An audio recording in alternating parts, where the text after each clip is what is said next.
Shalom, Uberakuth Mishpaka, peace and blessings, family. So in this video, I want to address something here. This guy, Bart Miller, just a scoffer.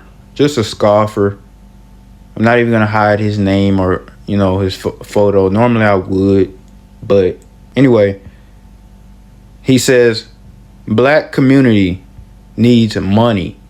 Keep that Torah. This was in response to me saying that all we need is a Torah, right? Now, yes, obviously the black community needs money.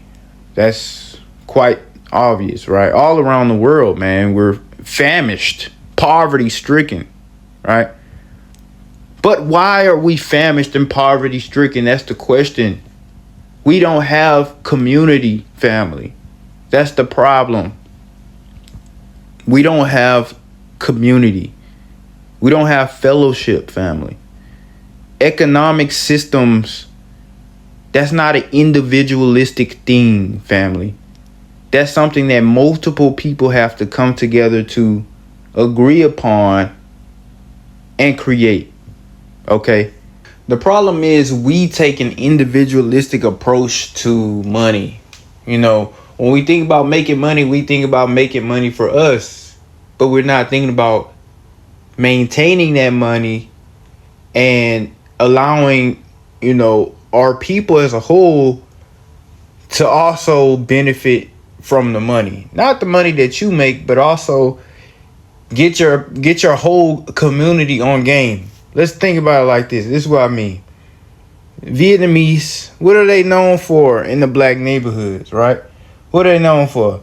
Where the women go to buy their wigs, weave, stuff like that, where they go to get their nails done, acrylics, etc. The Arabs, they known for the jewelry. The Indians, they known for the gas stations, right? So this is simple stuff. They all came and agreed upon something that they could produce to export to other groups of people. Okay, but specifically blacks. The reason why they target blacks, reason why they set up shop in black communities is because they know that blacks are going to consume because blacks do not produce anything. Because we don't produce anything, we have to go to other people to take, because we can't take from ourselves because we're not producing anything. So since we're the only community in the world that doesn't produce anything, we must depend on other people. So they see that demand and they're going to be smart about it. They're going to fill in those places. You understand? So that being said, it's simple stuff. Like we could use our brains, we could come together and we could figure out how to make a successful economy. When we're talking about the black dollar, Israelite economy, the first thing that comes to people's minds is simply black-owned businesses. Now, this is very important. It's a very important part of every economy, goods and services, supply and demand, right? People that can produce things. But see, what they're missing is you can't just have a whole economy based around businesses. Eventually, we're going to have to come up and create banks. We're going to have to figure out how to give our people loans and how to do it professionally. We're going to have to figure out how to write our people checks, have a housing department for our people. These are things that we got to think about. And before anybody says, oh, that's impossible because we're in captivity. Those are hyper-religious people. I don't even listen to them. They're going to let religion stop them from actually having rights like other human beings in the world. Having simple access to affordable health care. We could create that out for ourselves. We can have doctors. We can have schools to educate doctors for our own people that can give our own people medical resources that don't cost too much money.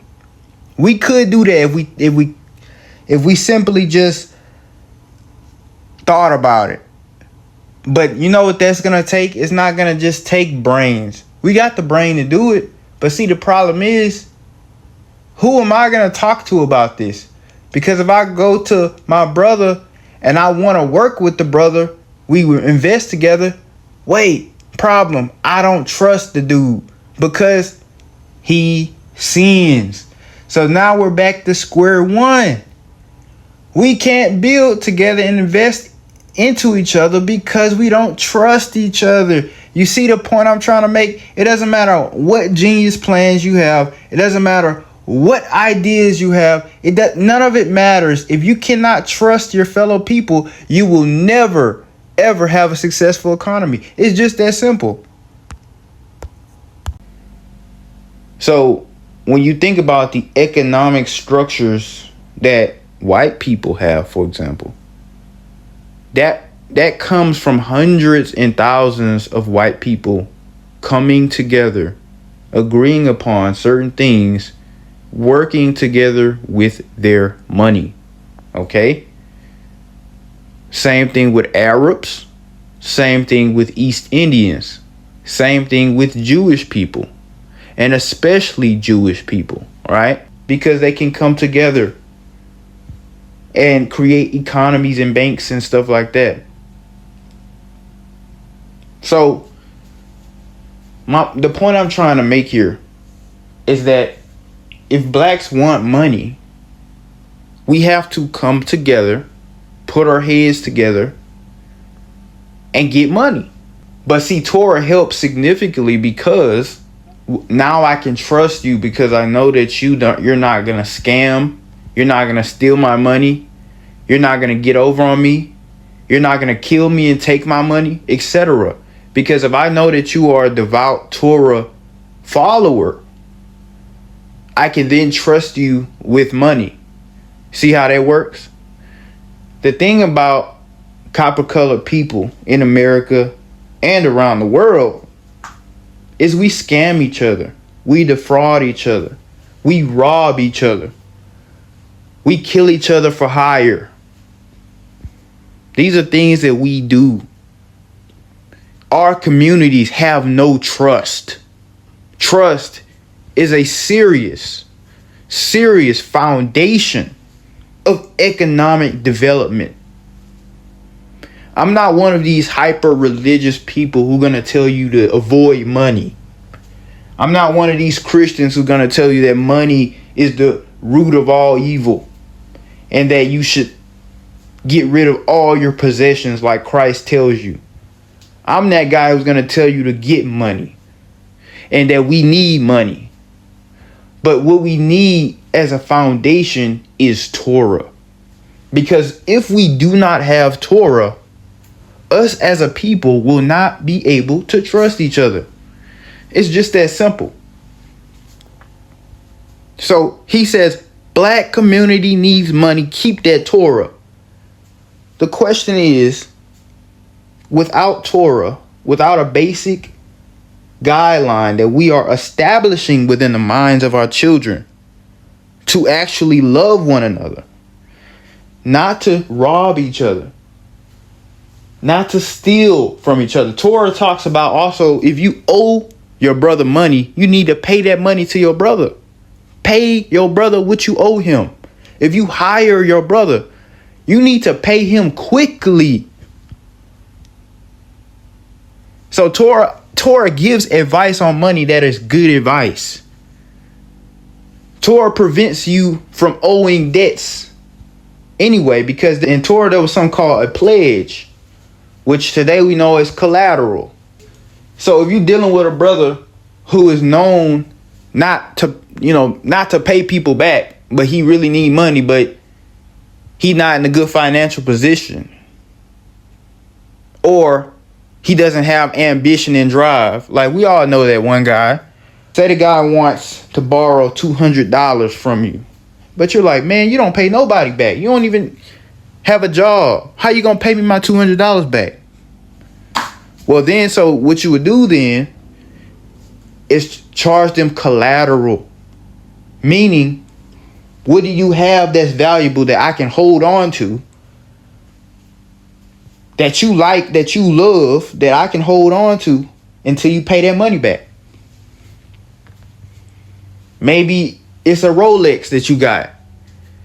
Maybe it's some expensive J's that you got. Maybe it's a necklace, a chain that you got. Maybe it's some rims that you just bought for your car.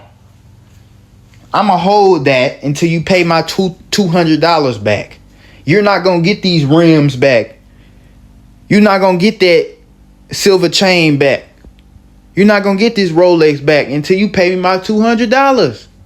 And if they say, I'm not gonna give that to you, then don't give them a loan. It's just that simple. Torah gives so much good advice. Things that a lot of our people don't even think about. Torah teaches to help our brothers when they are in need. Help our sisters when they are in need. Help the widows. Help the fatherless. And the sad thing about it is those morals are essentially absent within the community. We have a culture of finessing, fam. In America, it's a flex. It's a flex to get money off selling drugs to your own people. Selling drugs to your own people. That's gonna mess people's mind up. Mess people's body up. Kill people eventually. Within a few years of doing that stuff. Or a few days of doing that stuff. Or the same day that you do it. We selling pills to each other. We just messing each other up. And we don't even care. How is that improving the black economy? We got to think about stuff like that. Are people getting rich off rapping? Rapping about what? Killing each other. Stealing from each other. Selling drugs to each other. Are people getting rich off pimping? What is pimping? Sex trafficking. That's what pimping is. You sex trafficking your own women. How is that building the community? You cannot have lasting money built on problematic things. Yeah, you can get that quick money from doing bad stuff. But guys, that's not going to build generational wealth. We have to have a foundation of morals before we can actually, as a community, all prosper together.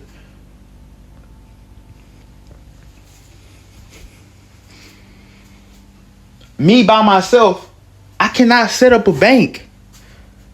I cannot do that alone. Me by myself, I cannot make multiple black people rich just by myself. We're all going to have to come together. It's going to take hundreds or maybe thousands of blacks who can trust each other with money in order to make something like that happen. But see, that's never going to happen if we continue to sin. This is common sense that I'm telling you. That Torah will literally increase economic growth. This is common sense stuff. And then when we're talking about Israelites scattered to the other side of the world, we talking about Nigeria. Man, they have a whole culture based on scamming. They have a whole, just like we celebrate certain sicknesses, mental sicknesses in our community, we celebrate killing and all that other stuff. Guess what? They celebrate scamming in Nigeria. They do. That's why they're poor. Because it's all about quick money getting over on people. And they're damaging their community. And they don't trust each other. If you know that your brother scammed for a living, are you going to work with your brother to get money? No, because you're like, this dude literally makes a living on lying to people. How am I going to trust him with my money? And that's not even just in Nigeria, bro. I know several dudes from the hood who scam for a living. This is not a joke. This is not a joke. I would rather build with somebody who has an honest lifestyle, who doesn't lie, doesn't steal, doesn't scam. People that kill. I'm not finna try to build with somebody that murder people, fam. Because if you murder people for whatever reason, you're gonna murder me when I get money and you're gonna take my money. People who don't have morals, who don't have basic knowledge of right from wrong, nobody wants to do any type of business with you. That's what you're not understanding. The black community, people do not want to do business with us, okay? We don't want to do business with each other. That's actual truth, fam. We are known to not pay each other back, overcharge people, which is essentially robbery, overcharge people for no reason, not charging people a fair price when scripture tells you, Torah tells you, put a fair price on everything. Just balances, just weights. But we overcharging for stuff. Like if you go to my website, everything on the website, I try to keep it a fair price. I could charge way more than what I do. I try to keep everything a fair price. Prices are rising. I have to rise the prices up a little bit with the economy. It is what it is. But I try to keep everything at a fair price because that's what Torah teaches. And I get a lot of support in my business because of that. A lot of our businesses, you got people overcharging for stuff. And people don't want to do business with people like that, man. Our people want to go to the other races. They want to support black business, but then when they try, they got stuff that's $200 that don't need to be $200, fam. So that's what I explained to the dude, right? But he responded. He said, well, didn't the Israelites have the Torah? Didn't it still go wrong? But what he's not understanding is they didn't have Torah. I mean, sure, yeah, the priests had the Torah, the judges had Torah, but the average Judite, Israelite on the street didn't have Torah. It was literally not in the culture. That's the whole point of the prophets. Torah was not in the culture. It was not a part of the culture. So the prophets had to try to put it in the culture. So that's what I'm trying to do. Put Torah in the culture. It's going to be easier to do it today because guess what? There's actually an infinite amount of copies of Torah today versus scriptural times when it was basically just off word of mouth. You only had a few copies of the Torah. However many Levitical cities there were, that's probably how many copies of Torah there were. It wasn't easy for the nation to adopt Torah. It's going to be much easier now for me to put Torah in the culture. So Micah talks about a time when Torah was not in the culture and how much it is in similarity to modern time. In the book of Micah chapter 7, we're going to start at verse 2. The good man is perished out of the earth, and there is none upright among men. They all lie in wait for blood. They hunt every man his brother with a net, that they may do evil with both hands earnestly. The prince asketh, and the judge asketh for a reward. And the great man, he uttereth his mischievous desire. So they wrap it up. The best of them are as a briar. The most upright is sharper than a thorn hedge. The day of thy watchman and thy visitation cometh. Now shall be their perplexity. Trust not in a friend. Put ye not confidence in a guide. Keep the doors of thy mouth from her that lieth in thy bosom. He even says to your wife, you got to keep your mouth shut to her, right? Because everybody trying to set you up, right? Everybody trying to set you up. Look what it say. Trust ye not in a friend. Put ye not confidence in a guide. So if you need directions, oh yeah, I can show you where that's at. Follow me. Lead you to the crash outs, to get jumped, to get robbed. Keep the doors of thy mouth from her that lieth in thy bosom. Even your wife laying on your chest, don't even tell her nothing.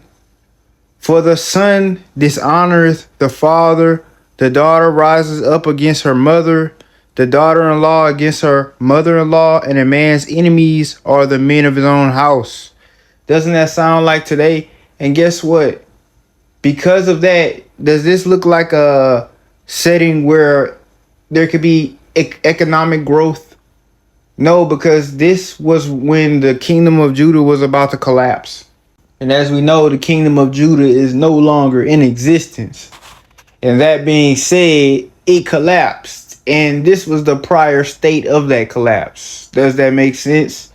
So that being said, so no, you cannot expect any form of economic growth or economic stability for that matter if the whole nation is treating each other terribly.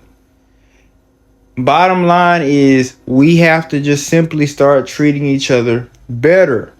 See, this is how it happens. Everybody's sinning, scamming, setting each other up, shedding innocent blood, stealing, robbing. Therefore, community with no trust. I can't trust nobody. Gotta keep my head on a swivel. I can't talk to nobody about nothing I'm going through. This is simple stuff that blacks say on a daily basis because it's the truth. We can't talk to each other about big stuff, right? Because we literally cannot trust each other. See what I'm saying? And this does not just, this is not just for friends and people outside the house. This is your own family members, people that you cannot trust. So you have a society where everybody's treating each other horribly. Then you have no trust. No trust means you cannot work with other people. You cannot do business with members of your own community. And therefore, your community suffers. Therefore, you don't produce anything. You don't produce anything. You have to outsource everything. You have to outsource everything. You have no income. Yeah, you might have personal income from going to your job, but your nation has no income because no money is coming in the community because you're not producing anything. All you're doing is giving because you cannot work with other members of your society because you don't trust them. See how that works? Once we start treating each other better, it'll get easier to work with each other and easier to make things happen.